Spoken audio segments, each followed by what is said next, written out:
मनुष्य किस प्रकार से समाज में रह करके अपना अस्तित्व बनाता है और अपने जीवन का सर्वांगीण विकास करता है। आज हम उसी विषय को लेकर के चर्चा करेंगे कि मनुष्य का प्रभाव संगत में पूर्णतः बदल जाता है। जैसी उसकी संगत होती है वैसे ही उसके अंदर गुण विद्वान हो जाते हैं। कोई मनुष्य अच्छी संगत करे या बुरी संगत करे, एक हफ्ते के अंदर उसमें संगत का प्रभाव देखा जाता है और धीरे धीरे 40 दिनों में वह संगत पूर्णता आदत में बदल जाती है, आचरण में बदल जाती है।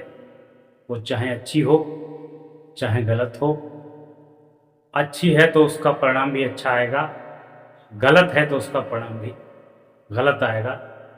इसलिए मनुष्य को सदैव अपनी संगत, अपनी परवरिश अच्छे समाज में करनी चाहिए। और खाने पीने का भी जीवन में बहुत बड़ा महत्व है। कोई भी आप पेय पदार्थ पीते हैं या कोई भी खाद्य व्यंजन खाते हैं, उसका प्रभाव महज 20 से 25 मिनट में शरीर में प्रभाव डालता है और जैसा आपने खाया है वैसा ही शरीर में उसका प्रभाव दिखेगा।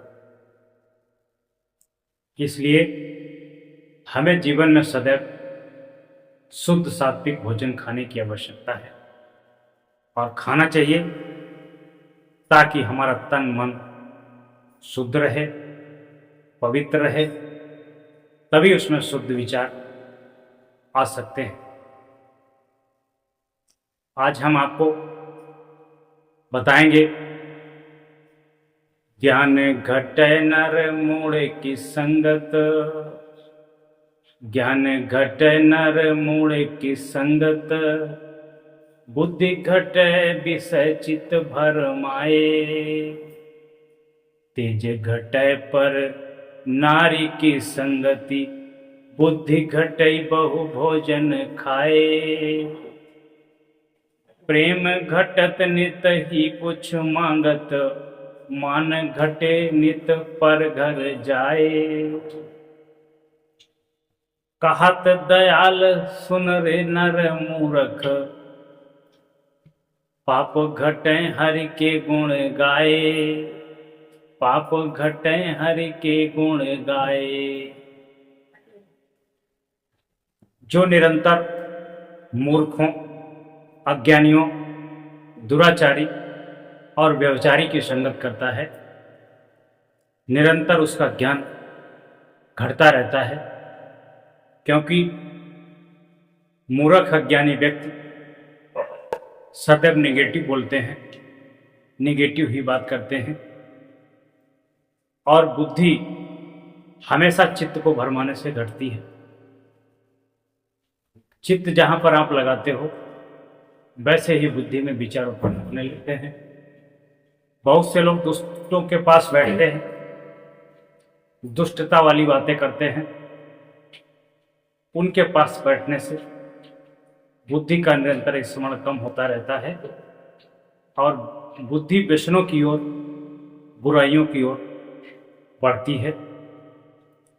जो दूसरी स्त्रियों का संग करता है, पराई स्त्री का संग करता है, उसका तेज हमेशा क्षीण होता रहता है, घटता रहता है। और जो बहुत भोजन खाता है, स्वादिष्ट भोजन मिल गया, थाली भर खा लिया, कटोरा भर दाल पी ली,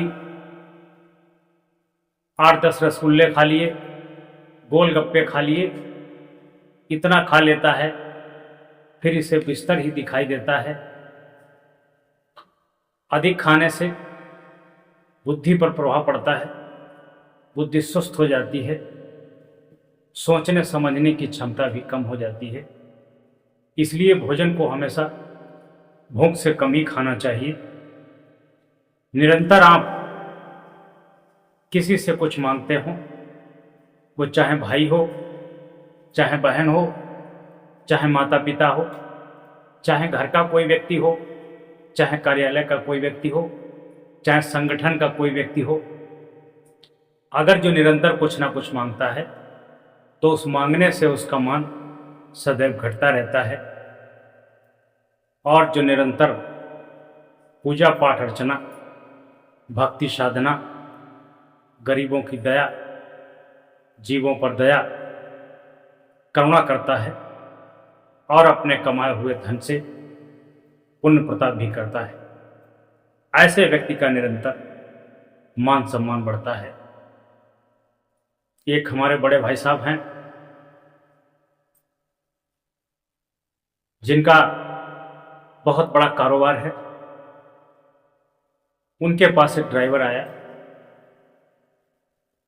ऐसा ड्राइवर था जो जिसको देख लेता था उससे कुछ ना कुछ मांगने लगता था। तुच्छ बुद्धि का था, जहां खड़ा होता था वहां मांगता था, रुपया पैसा मांगता था, कभी किसी बहाने से, कभी किसी बहाने से। जब कोई रुपया पैसा नहीं देता था तो कहता था कुछ नहीं, समोसा खिला दो, पकौड़ी खिला दो, चाय पिला दो। जब ये भी नहीं होता था तो कहता था 10-5 रुपया दे दो, कम से कम हम पुड़िया खा लेंगे। इस घटना को हमारे भाई को पता लगा कि तुच्छ व्यक्ति लोगों से मांगता है, इससे हमारी भी छवि धूमिल होती है। तत्काल प्रभाव से उसको हटा दिया कि ऐसे भिखमंगे व्यक्ति की हमको जरूरत नहीं है, जो अपना भी नाम डुबोए और साथ में मेरा भी नाम डुबोए। इसलिए पुनः एक बार इन पंक्तियों को आपको बताऊं। ज्ञान घटै नर मूढ़ की संगत, बुद्धि घटै चित विष भर माए। तेज घटै पर नारी की संगति, बुद्धि घटै बहु भोजन खाए। प्रेम घटै नित ही कुछ मांगत, मान घटै नित ही पर घर जाए। दयाल कहें रे सुर नर मूर्ख, पाप घटै हरि के गुण गाए। पाप घटै हरि के गुण गाए।